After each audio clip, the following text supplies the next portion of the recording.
What's up guys, JFM here, welcome back to another Minecraft Pocket Edition update video. Today I'll be reviewing build 9 and this is one massive build. So, build 9, what is in build 9? Well, it is one of the biggest changelogs yet. It has a massive list of bug fixes and a huge list of tweaks as well. So, it's a really impressive build, but the thing that caught most people's attention didn't even make it to the changelogs, and that is this. If you go to the world creation menu, as you can see, we now have descriptions of the different game modes within the game.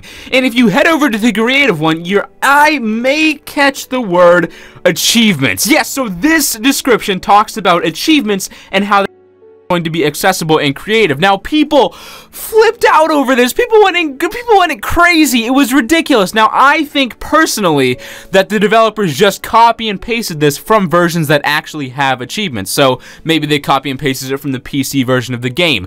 I think that this does not mean that we're getting achievements, but everyone went crazy. People started going nuts. It was awesome to see, but I don't actually think they're going to be adding achievements anytime soon. Obviously, in the future, of course they will, but for now, I think this was just copy and pasted and people took it a little bit too far. I don't know. Let me know what you guys think. I just thought that was pretty funny. But as we can create a world here, we can head into some of the actual bug fixes and tweaks within this update.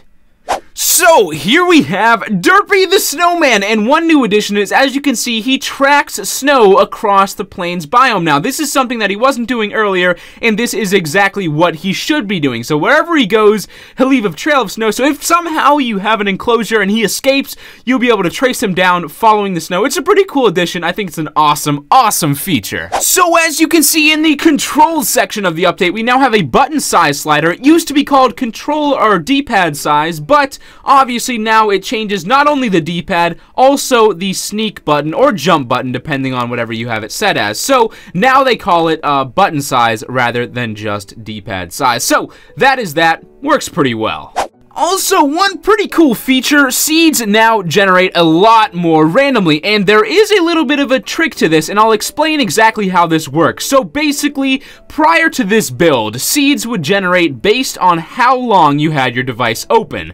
So say if you had your device open for 15 seconds before generating your world, anyone else who had their device open for 15 seconds before they generated the world would get the exact same seed as you. Now obviously it's not that simple, but that's the basic way it worked. Now we actually get completely random seeds, because before everyone was getting seeds in the hundreds, like 304, 360, something like that. Now, as you can see, the seed up there is a massive string of numbers that probably there's a good chance it's not going to be repeated anytime soon. So yeah, more random seeds, which means better worlds and more unique worlds for everyone.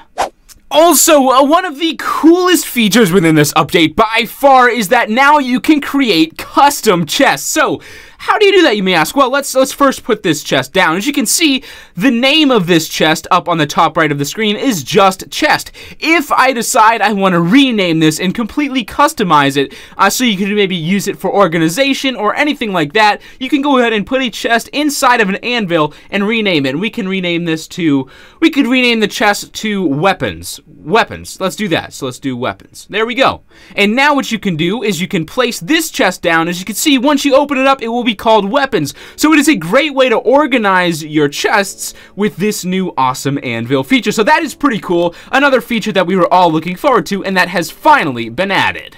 Also, as you can see, I just generated a brand new world, and now villages just spawn with beets and wheat. There is no longer any source of carrots or any potatoes, nothing like that. You can no longer get those from villages. Now they just spawn with wheats and beets. So it's a little bit weird. I don't know if people are going to like this or how this is going to be received, but it's pretty cool. Now we have a good source of beets, which we really didn't have prior to this update, but we obviously you can still get your potatoes and carrots all from zombies and other rare mob drops. And now, as you can see, beets are easily obtainable through villages. And of course, there are a few more changes, so I guess I'll read them out all to you now.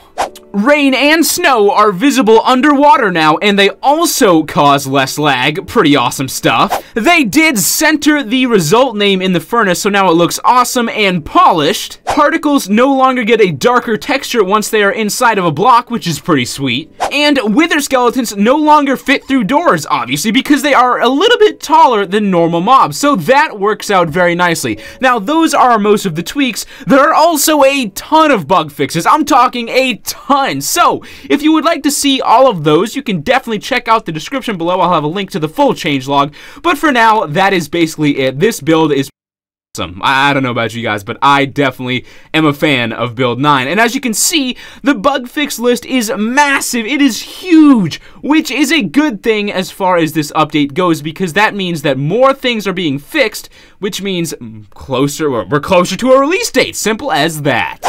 So I'm not exactly sure when this update will come out, but I know as we see more and more bug fixes and less tweaks, that means we're getting closer and closer to the official release of the update. So for everyone that asks on every single video, when's it coming out for iOS or when is it coming out completely, I have no clue. I mean, they keep adding new things. It's really hard to tell. I would guess within a few weeks. That's what I've been saying for a while now, though, so I'm just not sure. I don't want to make a guess and make people upset. So for now, I really don't have much of a clue. It's just down to what the developers want to add and when they want to release this update. Anyways, guys, that is basically for this video. I hope you guys did enjoy. If you found it helpful or enjoyed it all, please go ahead and smash that like button. I'll see you guys later, and as always, stay frosty, my friends. Peace, guys. See ya. Bye-bye.